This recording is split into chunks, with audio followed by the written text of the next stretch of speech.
Good luck. Welcome back to It's All Fun and Games. After digging through the thousands of fan emails I get every week, the question I always see is, Dom, when are you going to review a brand new game? Or at least one that's been released this past decade, you idiot. And to those people I say, whoa man, take it easy. Because this week I'm going to be reviewing Star Fox Zero for the Wii U, a highly anticipated release for a franchise that hasn't seen a new game in over 10 years. Let's take a look. Star Fox Zero. It isn't a sequel, it's not a prequel, and it's not even really a remake. It's more a retelling of Star Fox 64, which was already a retelling of the original Star Fox for Super Nintendo. So this should give you a clear indication early on that there's going to be a lot of similarities, especially when it comes to the story. If you plan on playing Zero, there won't be anything here that'll surprise you. But for those who aren't privy to the Star Fox story, the game runs it all down for you as soon as you start. You are Fox McCloud, leader of Star Fox, an elite team of fighter pilots, formed to protect the Lilat system from mad scientist Andross and his army. What adds some fire to Fox's belly is that his dad, James McCloud, was supposedly killed by Andross and his men years earlier. The game begins with Star Fox answering a distress signal from General Pepper on the planet Corneria, and his team rush over to engage in battle. The story doesn't break new ground at all, and I really would have liked to see something different.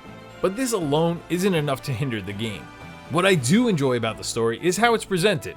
Fans of Star Fox 64 will be happy to see that the dialogue boxes that appear on the lower half of the screen are still here. The character appears and then begins speaking. However, the mouth doesn't line up with the words being spoken, but it's just perfect because the dialogue is so over the top and cheesy that it complements the Velveeta storyline. It's super fun and super campy.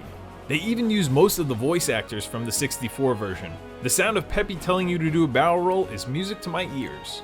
The game even plays very similar to Star Fox 64.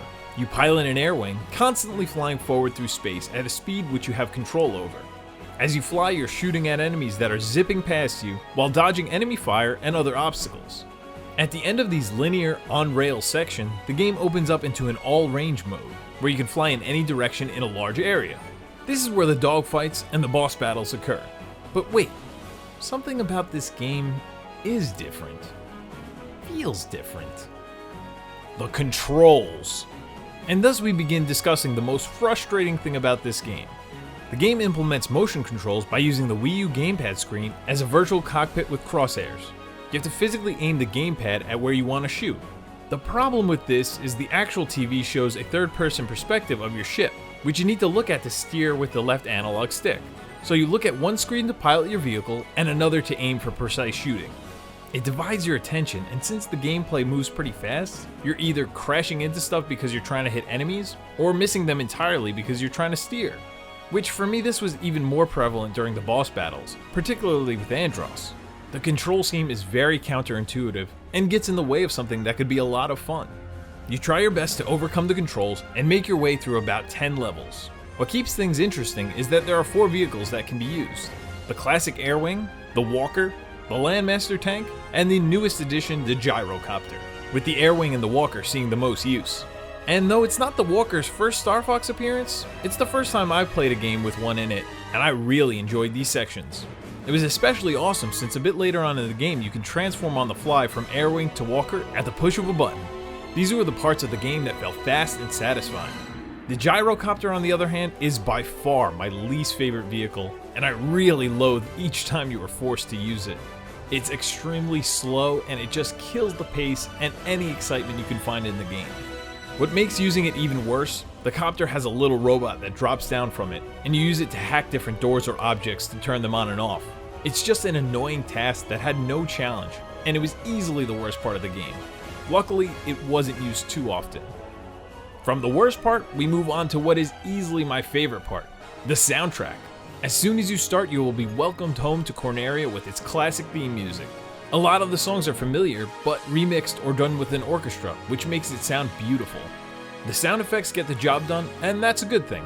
It all sounds as how you'd imagine lasers, spaceships, and explosions would sound. It never distracts you, and it does what it needs to do well. When you receive a radio transmission, the sounds will come from the virtual cockpit in the gamepad speakers, not from the actual TV. I thought this was a nice touch to add some immersion, but some people may not like this. The look and the graphics of this game is another real strong point for me. This is obviously the best we've ever seen Fox and the Gang look, and I love it. It's bright, crisp, clear, and colorful. Not too much has changed as far as character and vehicle design go, but there are some changes for the vehicles and some of the enemies. I really dig the updated look to the Landmaster, and the fact that it can transform and fly on command.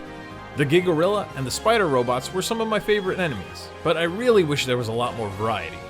I've never been a stickler for graphics, so long as they don't detract from the gameplay, I'll be good with it. It has a consistent frame rate, even with a lot going on screen. The game looks great, and I think most people will be happy with the graphics. There's a lot of mixed things, good and bad, with Star Fox Zero. What adds to the disappointing parts is that once you start to feel yourself getting used to it and the controls, the game's over. It's incredibly short, and I get that an on-rail space shooter can get a bit repetitive, but with the variety in the vehicles and how the game plays each vehicle somewhat differently, it breaks up the repetition. It could have definitely used more levels, or at the very least more game modes.